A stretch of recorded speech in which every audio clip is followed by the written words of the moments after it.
ഒരു ലിസ്റ്റ് ഉണ്ടാക്കി നോക്കാം, എഴുതി നോക്കണം. ഇങ്ങനെ സംഭവിക്കുമ്പോഴാണ് എൻ്റെ മനസ്സ് ഇളകുന്നത്. ഇതുണ്ടാകുമ്പോൾ എൻ്റെ മനസ്സ് ഇളകാൻ തുടങ്ങുന്നു.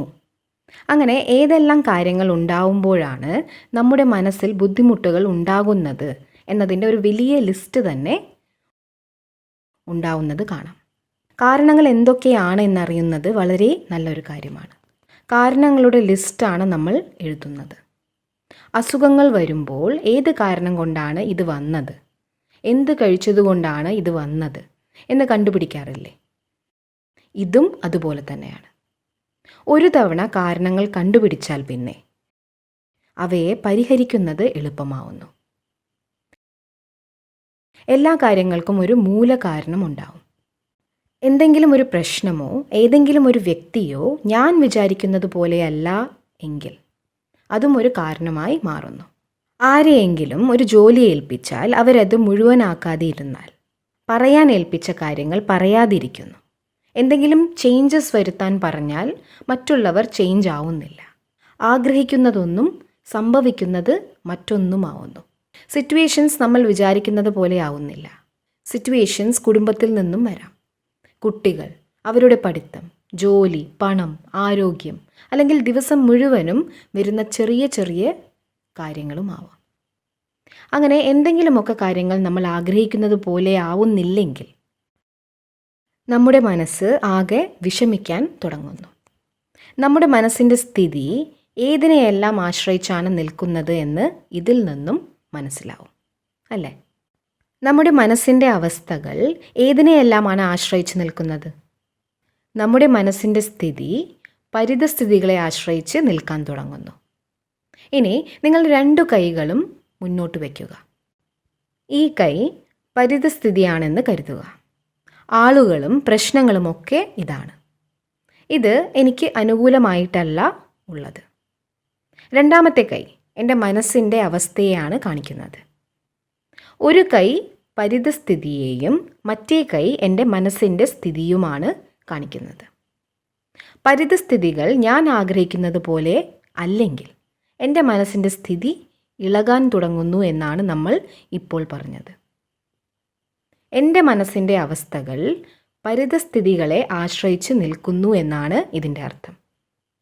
എല്ലാ സിറ്റുവേഷൻസും എപ്പോഴും ഞാൻ വിചാരിക്കുന്നത് പോലെ തന്നെ ആവണം എന്നില്ല. അങ്ങനെയുണ്ടോ? ഇല്ല, അത് നടക്കുന്ന കാര്യമേ അല്ല. ആളുകൾ ഞാൻ പറയുന്നത് പോലെ ചെയ്യുമോ? എപ്പോഴും ചെയ്യുമോ? എൻ്റെ മക്കൾ ഞാൻ പറയുന്നത് നന്നായി അനുസരിക്കുമോ? പരിതസ്ഥിതികൾ ഒരിക്കലും എനിക്ക് അനുകൂലമായി വരില്ല എന്നാണ് ഇതിൽ നിന്നൊക്കെ മനസ്സിലാക്കേണ്ടത്. ഇനി എൻ്റെ മനസ്സ് എന്നെ അനുസരിക്കുമോ? ഇത് സാധ്യമാണോ? എൻ്റെ പെരുമാറ്റങ്ങൾ ഞാൻ ആഗ്രഹിക്കുന്നത് പോലെ ആവുമോ? പറയൂ, ഇത് സാധ്യമാണോ അല്ലയോ? വളരെ കഠിനമായ ഒരു പരിതസ്ഥിതി വന്നാലും എൻ്റെ മനസ്സിൻ്റെ സ്ഥിതി ശാന്തമായിരിക്കുമോ? എങ്ങനെ ശാന്തമായിരിക്കാം എന്ന് പിന്നീട് ആലോചിക്കാം. സാധിക്കുമോ എന്ന് മാത്രമേ ഇപ്പോൾ നോക്കേണ്ടതുള്ളൂ. കഠിനമായ സിറ്റുവേഷൻസിലും മനസ്സിനെ ശാന്തമാക്കി വെക്കാനാവുമെന്ന് ആർക്കൊക്കെ തോന്നുന്നുണ്ട്.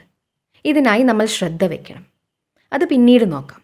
എന്നാൽ ഇത് നടക്കുന്ന കാര്യമേ അല്ല എന്നും സാധിക്കുമെന്ന് ആർക്കെല്ലാം തോന്നുന്നുണ്ട്.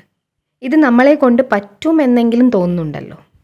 പറ്റുമോ ഇല്ലയോ എന്ന് നമുക്ക് ആദ്യം തോന്നണം. അല്ലെങ്കിൽ പരിശ്രമിക്കുന്നതൊക്കെ വെറുതെയാവും. അങ്ങനെ വെറുതെ പരിശ്രമിക്കുന്നത് എന്തിനാണ്? ആരെങ്കിലും നമ്മളോട് മോശമായി സംസാരിച്ചാൽ പോലും നമ്മൾ അവരോട് വളരെ നന്നായി തന്നെ നിൽക്കുന്നു. ഇത് സാധ്യമാണോ? മാതാക്കൾ പറയൂ. സാധ്യമാണ്, സാധ്യമാണ്, അല്ലേ? ശരി, ഒരാൾ നിങ്ങളോട് ആവർത്തിച്ചാവർത്തിച്ച് മോശമായി സംസാരിക്കുന്നു. എന്നിട്ടും അയാളോട് വീണ്ടും വീണ്ടും നന്നായി തന്നെ സംസാരിക്കാൻ നമുക്ക് കഴിയുമോ? ഇത് സാധ്യമാണോ? ബുദ്ധിമുട്ടിൻ്റെയും എളുപ്പത്തിൻ്റെയും ഒന്നും കാര്യമല്ല. ഇത് നിങ്ങളെ കൊണ്ട് പറ്റുമോ ഇല്ലയോ എന്ന് മാത്രമേ ഇപ്പോൾ നോക്കുന്നുള്ളൂ. നമ്മളെ കൊണ്ട് എന്തെല്ലാം സാധിക്കും, എന്തെല്ലാം സാധിക്കില്ല എന്ന് അറിഞ്ഞു വയ്ക്കണം. പിന്നെയാണ് ബുദ്ധിമുട്ടാണോ എളുപ്പമാണോ എന്ന് നോക്കേണ്ടത്. അതിനുശേഷമേ അത് എങ്ങനെ ചെയ്യണമെന്ന് നോക്കേണ്ട ആവശ്യമുള്ളൂ. അതുകൊണ്ടാണ് ഇത് സാധ്യമാണോ അല്ലയോ എന്ന് ആദ്യം നോക്കണം എന്ന് പറഞ്ഞത്. ആരെങ്കിലും നമ്മളോട് തെറ്റായ രീതിയിൽ സംസാരിച്ചാലും നമുക്ക് അവരോട് നന്നായി തന്നെ സംസാരിക്കാനാവുമോ? ഒരു പ്രാവശ്യമെങ്കിലും ഇത് പറ്റുമോ? ആരെങ്കിലും മോശമായി സംസാരിച്ചാലും നമുക്ക് ഒരു പ്രാവശ്യമെങ്കിലും അവരോട് നന്നായി സംസാരിക്കാനാവുമോ? ഒരു പ്രാവശ്യം സാധിക്കും അല്ലേ? 3 പ്രാവശ്യം പറ്റുമോ? പറയൂ, 3 പ്രാവശ്യം പറ്റുമോ? ഒരു തവണ സാധിക്കുമെങ്കിൽ 3 തവണയും സാധിക്കുമോ? പറയൂ, 5 തവണ പറ്റുമോ? എല്ലാ കാര്യങ്ങളുടെയും തീരുമാനങ്ങൾ നമ്മളാണ് എടുക്കേണ്ടത്. നമുക്ക് എത്ര പ്രാവശ്യം നന്നായി സംസാരിക്കാനാവുമെന്ന് നമ്മൾ തീരുമാനിക്കണം. എന്തെങ്കിലും ഒരു കാര്യം ഒരു തവണ ചെയ്യാൻ കഴിയുമെങ്കിൽ പിന്നെ അത് എത്ര തവണ വേണമെങ്കിലും ചെയ്യാനാവും. എന്നാൽ നമ്മൾ എന്താണ് ചെയ്യാറുള്ളത്? ഒരു തവണ ചെയ്തതിന് ശേഷം അല്ലെങ്കിൽ 2 തവണ ചെയ്തതിന് ശേഷം നമ്മൾ പറയും, ഞാൻ എന്തിനാണ് ഇങ്ങനെ വീണ്ടും വീണ്ടും നന്നായി സംസാരിക്കുന്നത്? എനിക്ക് നന്നായി സംസാരിക്കേണ്ട ആവശ്യം എന്താണ്? പക്ഷെ ഞാൻ എന്തിനിത് ചെയ്യണം? ഇടയിൽ എൻ്റെ അഹങ്കാരം കടന്നു വരുന്നു. ഞാൻ തന്നെ വീണ്ടും എന്തിന് നന്നായി സംസാരിക്കണം എന്ന് എൻ്റെ അഹങ്കാരമാണ് പറയുന്നത്. എൻ്റെ അഹങ്കാരം ഇങ്ങനെ പറയുമ്പോൾ ഞാൻ നന്നായി സംസാരിക്കുന്നത് തന്നെ നിർത്തുന്നു. മാത്രമല്ല, മറുഭാഗത്തുള്ളയാൾ എങ്ങനെയാണോ പെരുമാറുന്നത് നമ്മളും അങ്ങനെ തന്നെ പെരുമാറാനും തുടങ്ങുന്നു.